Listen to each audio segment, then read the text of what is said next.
Is Cody Rhodes actually injured? The truth revealed following WWE SmackDown. Undisputed WWE Champion Cody Rhodes opened the latest edition of Friday Night SmackDown. Last week, Nick Aldis announced a high-stakes ladder match between the American Nightmare and Kevin Owens at Royal Rumble 2025. Rhodes expressed that he would go to war against Owens with no pinfalls or countouts at the Rumble.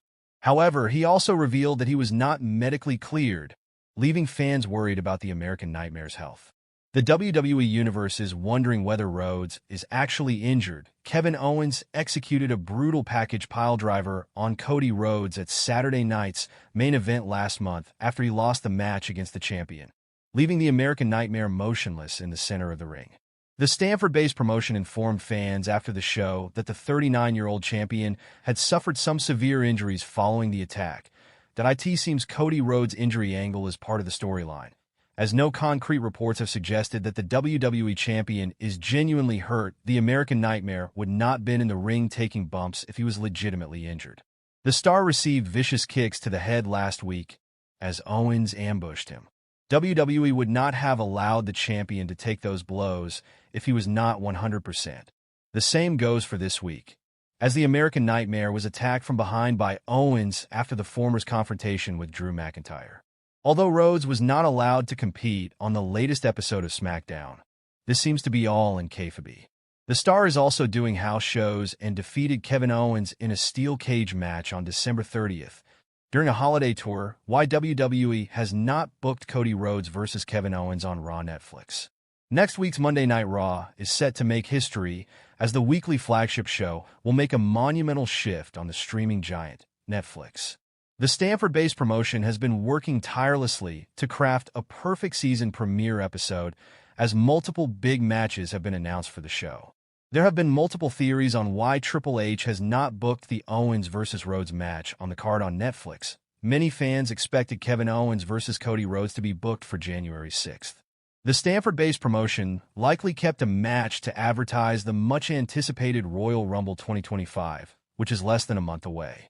Raw on Netflix already has a main event, namely Roman Reigns vs. Solo Sikoa in a tribal combat. The show is also set to host the intriguing CM Punk vs. Seth Rollins match.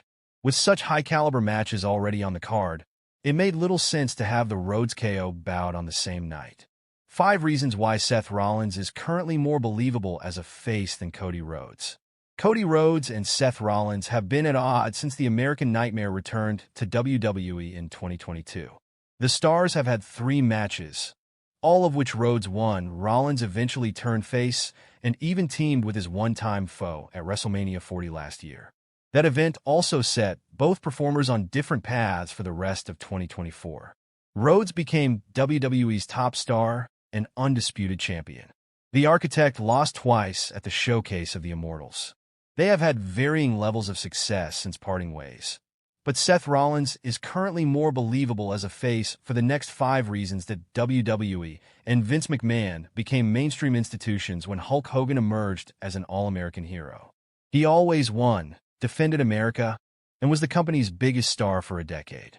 John Cena followed suit, so much so that some fans started to tire of the superhuman face character.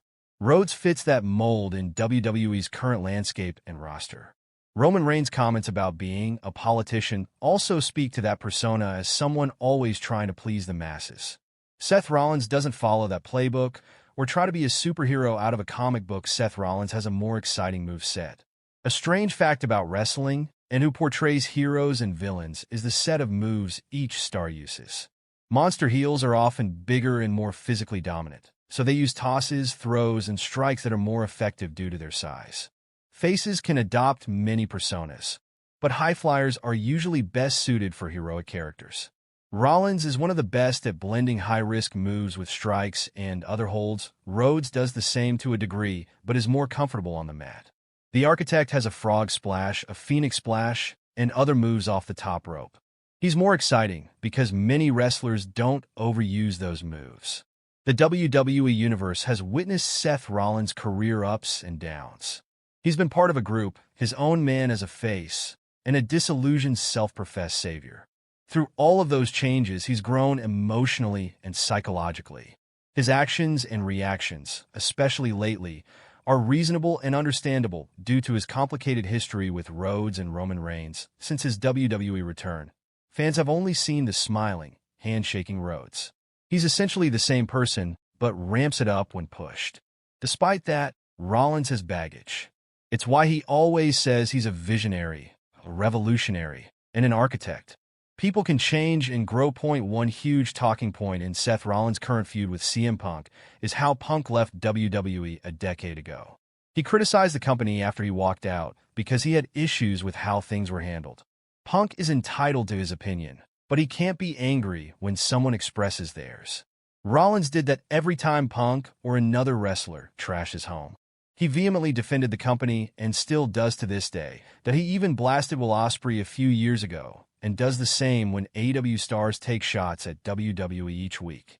Rhodes defends the company, but is more of a toe-the-company-line type of star like Hogan and Cena. Number 1. Today's game is based more on realism, and fans are smarter. Today's product is much more different from what it was when things started in the 1980s. Fans had clear heroes and villains to root for and against. WWE often told the audience who to cheer and boo. And for the most part, the company got what it wanted. Fans smartened up through the attitude and ruthless aggression eras. Cena's constant conquering of any and every foe, including entire groups, was polarizing. The internet and social media also peeled back the industry's veil. WWE can still try to dictate who is pushed, cheered, and booed.